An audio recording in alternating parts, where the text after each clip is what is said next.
जमींदोज होती इमारतें, सड़क पर पड़ी दरार, टेढ़ी हो चुकी बिल्डिंग, पतंग की तरह उड़ती एयरपोर्ट की छत, सड़क पर भगदड़, ये वो चुनिंदा तस्वीरें हैं जो वेनेजुएला में डबल भूकंप की त्रासदी की सिर्फ झलकियां दे रही है। असली तस्वीरें देखकर आप हैरान रह जाएंगे, क्योंकि वेनेजुएला में पत्ते की तरह डोलती धरती के साथ ऐसी चीख पुकार मची जो इतिहास में शायद ही कभी सुनी गई हो। इन तस्वीरों को देखकर असली नुकसान का अंदाजा तो नहीं लगा सकते, लेकिन तस्वीरों में जो कुछ दिख रहा है वो साफ साफ बयां कर रही है कि यहाँ कुदरत ने जो कहर बरपाया, वैसा कहर शायद ही इस देश ने कभी देखा हो या कभी सोचा हो। और ये सब कुछ हुआ महज कुछ सेकंड के भीतर। वेनेजुएला में आए भूकंप के बीच सिर्फ कुछ सेकंड का फासला ऐसा लगा जैसे धरती आज पलट कर रहेगी, क्योंकि वेनेजुएला के सबसे उम्रदराज शख्स ने ऐसा भूकंप नहीं देखा था।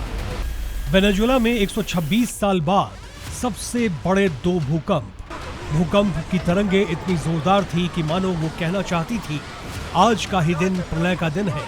यकीन ना आए तो इन तस्वीरों को ही देख लीजिए। इससे पहले वेनेजुएला में साल 1900 में 7.7 की तीव्रता वाला भूकंप आया, लेकिन इतनी तबाही और नुकसान तब भी नहीं हुई थी जितनी आज दिखती है। मलबे में जिंदगी की तलाश, हर तरफ अफरा तफरी, ब्लैकआउट, ठप हुई जिंदगी। राजधानी काराकस समेत कई शहरों में मेट्रो और ट्रेन सेवाएं पूरी तरह ठप है। बिजली और फोन नेटवर्क कई इलाकों में पूरी तरह बंद हो चुके हैं। वेनेजुएला में पिछले 126 साल का सबसे बड़ा भूकंप है। इसके पहले 1900 में 7.7 तीव्रता का भूकंप आया, जिसकी वजह से उस वक्त भी तबाही आई, लेकिन इतनी बड़ी नहीं, इतनी इस बार आई। हर तरफ लोग त्राहिमाम कर रहे हैं। वेनेजुएला की इस तबाही को देखकर दुनिया भर की जानकार हैरान है कि आखिर ये देश इतनी बड़ी तबाही का एपिसेंटर कैसे बना, और क्या भारत पर भी ऐसे ही किसी खतरे की आशंका है। वेनेजुएला में आए इस विनाशकारी भूकंप के बाद चर्चा ये चल रही है कि भारतीय शहरों पर भूकंप का कितना खतरा है और उससे निपटने की क्या तैयारी है। सब कुछ आपको विस्तार से बताएंगे, लेकिन उसके पहले जान लेते हैं आखिर वेनेजुएला में इतनी तबाही क्यों और कैसे आई। जैसे जैसे वक्त बीत रहा है, वेनेजुएला से दिल दहला देने वाली तस्वीरें सामने आ रही है। ये संभवतः भूकंपों के इतिहास में पहली बार है जब दूसरा भूकंप पहले से भी ज्यादा तीव्रता वाला आया। आमतौर पर पहला भूकंप ज्यादा तीव्र होता है, इसके बाद छोटे छोटे आफ्टर शॉक्स आते हैं, लेकिन वेनेजुएला में एक साथ कुछ सेकंड के अंतर पर दो भूकंप आए और दूसरा पहले से भी ज्यादा ताकतवर था। इसकी वजह से सत्ता, शासन और प्रतिबंधों के संकट से गुजर रहे वेनेजुएला में तबाही मच गई।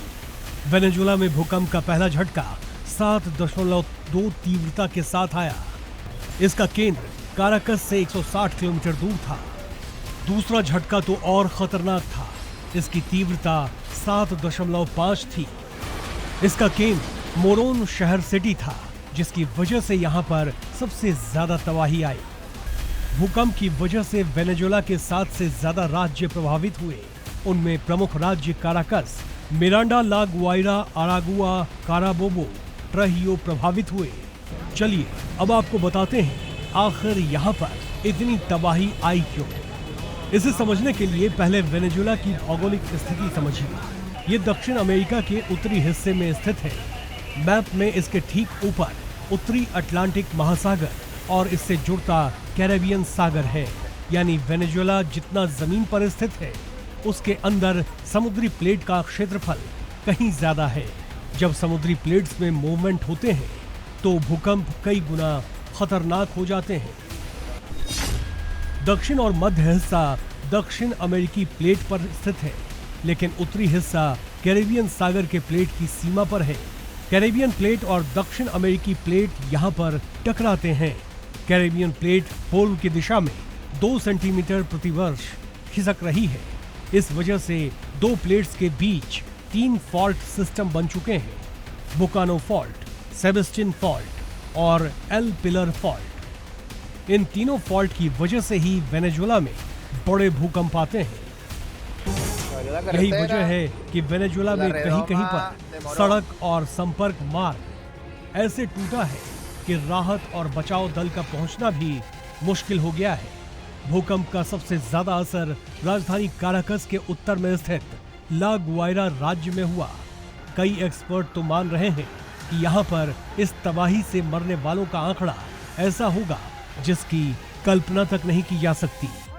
जैसे वेनेजुएला का अर्थक्वेक आया, इसी तरीके से पिछले कुछ समय में जापान में अर्थक्वेक आए थे, कैलिफोर्निया में अर्थक्वेक आए और भी कई अर्थक्वेक आए, जो पृथ्वी हमें संदेश दे रही है कि मैं तो जीवंत हूँ, मैं तो अपना स्ट्रेस किस तरह से इस तरह से रिलीज करती हूँ। अर्थक्वेक में अभी तक अर्ली वार्निंग सिस्टम बहुत सक्सेसफुल नहीं है, क्योंकि अर्थक्वेक की प्रेडिक्शन में एरर्स अभी भी काफ़ी है, तो इसलिए सावधानी में ही बचाव है।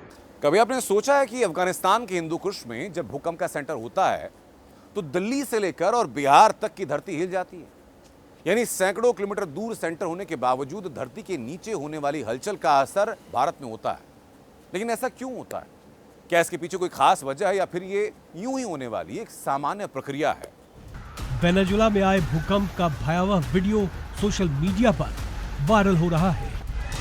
भारत में लोग सवाल कर रहे हैं, क्या भारत में कभी ऐसा भूकंप आ सकता है? भारत एक शक्तिशाली भूकंप से निपटने के लिए कितना तैयार है? तो इस सवाल का जवाब है, भारत का 59% हिस्सा भूकंप के लिहाज से संवेदनशील माना जाता है। इसी को देखते हुए ब्यूरो ऑफ इंडियन स्टैंडर्ड ने भारत को भूकंप के लिहाज से 4 जोन में बांट रखा है। इसे ही सिस्मिक जोन यानी भूकंपीय क्षेत्र कहा जाता है। अगर नवंबर 2024 से फरवरी 2025 तक की बात करें, इस टाइम पीरियड के बीच भारत में कुल 159 भूकंप आ चुके हैं, जो बेहद डराने वाले आंकड़े हैं। ये सब हो रहा है प्लेटों के आपस में टकराने से। दरअसल इंडियन टेक्टोनिक प्लेट और तिब्बती प्लेट आपस में टकरा रही है। इसे हिमालयन टकराव क्षेत्र कहा जाता है। ये जोन दिल्ली एनसीआर से मात्र 250 किलोमीटर दूर मौजूद है। यानी चीन की तरफ हर साल 15 से 20 मिलीमीटर बढ़ रही भारतीय प्लेट से जो ऊर्जा निकलती है, उससे भूकंप आता है। या फिर 1000 किलोमीटर दूर मौजूद हिंदू कुश में कोई भूकंप आता है, तब भी दिल्ली हिलने लगती है। राजधानी भौगोलिक तौर पर 2 संवेदनशील स्थानों के बीच मौजूद है। यानी आसान भाषा में कहें तो टेक्टोनिक प्लेटों के हिलने, टकराने, चढ़ाव, धंसने से लगातार प्लेटों के बीच तनाव बनता है, ऊर्जा बनती है। अगर हल्के फुल्के भूकंप आते रहते हैं तो ये ऊर्जा रिलीज होती रहती है। ऐसे में बीच बीच में बड़े भूकंपों के आने की आशंका रहती है। अगर ऊर्जा का दबाव ज्यादा हो जाता है और एक साथ तेजी से निकलने का प्रयास करता है तो ये भयानक भूकंप ला सकता है। जो अर्थक्वेक्स आते हैं वो एक पृथ्वी में जो स्ट्रेस जमा होता है उसको रिलीज का एक तरह से प्रक्रिया है। अर्थक्वेक वो स्ट्रेस रिलीज काफ़ी डेप्थ पे भी हो सकता है, यानी कि कई दसियों किलोमीटर या कई 100 किलोमीटर नीचे, उनको डीप अर्थक्वेक कहते हैं। और ये बड़ा अर्थक्वेक, डीप अर्थक्वेक उतना नुकसान नहीं पहुंचाता जितना शैलो अर्थक्वेक पहुंचाते हैं। तो हमें ज़रूरत है इनकी जान पहचान करने की कि कहां पर स्ट्रेस एक्यूमुलेट हो रहे हैं। अगर हिमालय की बात करें तो भारतीय प्लेट हर साल लगभग 5 सेंटीमीटर की रफ्तार से तिब्बत की तरफ खिसक रही है, जिससे जमीन के भीतर भारी दबाव पैदा हो रहा है। मध्य हिमालय के कुछ हिस्सों में पिछले 200 से 700 सालों से कोई बड़ा भूकंप नहीं आया है। वैज्ञानिक मानते हैं कि ये रुकी हुई ऊर्जा एक विस्फोटक बम की तरह काम कर रही है और ये धमाका करेगी। उस दिन भारत में एक बड़ी तबाही आ सकती है। भारत को कई साइस्मिक जोन में बांटा जाता है। ज़्यादातर क्षेत्र जो हिमालय का है वो 5 में आता है और इसीलिए वो सबसे ज़्यादा अर्थक्वेक प्रोन एरिया हम समझ सकते हैं। उसमें जो सावधानियां रखी जानी है वो बड़े प्रोजेक्ट्स के लिए तो रखी जाती हैं। उसी हिसाब से स्ट्रक्चरल इंजीनियरिंग, बड़े सिविल प्रोजेक्ट्स उस तरह से डिज़ाइन किए जाते हैं। और पिछले 6-7 दशकों में आज तक कभी उनमें नुकसान नहीं हुआ है। भारत में छोटे बड़े कई भूकंप आ चुके हैं। 1905 में हिमाचल प्रदेश के कांगड़ा इलाके में आए भूकंप की रिक्टर पैमाने पर तीव्रता थी 8। तो वहीं 21वीं सदी में सर्वाधिक तीव्रता वाला भूकंप साल 2001 में भुज में आया, जिसकी तीव्रता थी 7.9, जिसने खूब तबाही की। और इसी को देखते हुए भारत सरकार ने अपनी तैयारियों को तेज किया था और आज बड़े पैमाने पर कई बड़े कदम उठाए जा रहे हैं। हिमालय की गोद में जमा हो रही ऊर्जा को देखते हुए भारत सरकार को इस बात का एहसास है कि कभी भी एक तेज और तीव्रता वाला भूकंप आ सकता है।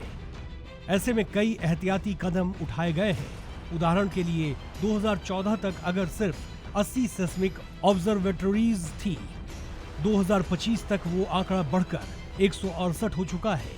इसी तरह पूरे देश में अर्थक्वेक अर्ली वार्निंग सिस्टम शुरू करने की तैयारी है।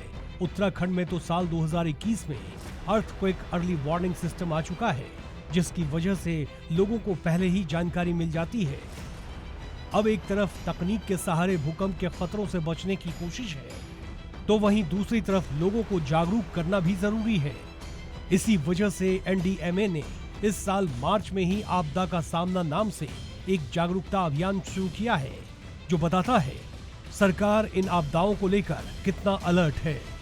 ब्यूरो रिपोर्ट, जी मीडिया।